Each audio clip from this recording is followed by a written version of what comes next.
Alright, it's time for a game that got requested to actually feature in a video. It's a pretty amazing game. We have the Dreamcast version right here. It's Ikaruga. It's a classic shoot 'em up, tabletop style. This is the Dreamcast version. It was originally released for the arcades in Japan in 2001, then ported to the Dreamcast, later on to the GameCube, and then to some online stores and such. But this is one of the most sought after versions for the Dreamcast, obviously, which is a classic and amazing console. This was developed by a really small team at Treasure. 3 people actually worked on it, which is something, and by current standards, that would be considered an indie game. But this is certainly not an indie style game, even though you can find a lot of shooters in that genre nowadays as well. But this was a full released game back in the day, and it's still pretty amazing.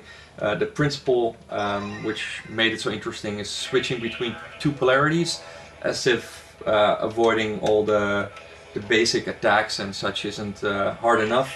They actually put in a mechanism where you can swap between 2 polarities and you can absorb bullets, you can switch at the right time to do double damage. They had a whole mechanic behind it, and it's pretty insane. I haven't played this in a long time actually.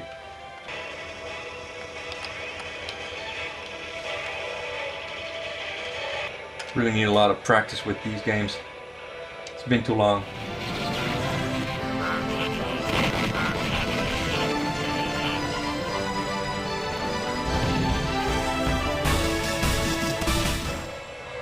It's not really a mechanic you want to avoid using, because the double damage effect is really noticeable. If you get a bunch of enemies combined, black and white, you don't have to swap, but if you see wave after wave of black enemies, you want to make sure you swap to the white polarity for double damage, otherwise you will not get them down.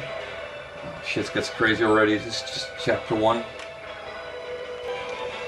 One thing that immediately stands out is that graphically it still looks really good. It's a genre that really lasts really well over the years. It's easy to make a really nice looking shoot 'em up in 3D that remains cool even well over 10 years after its release.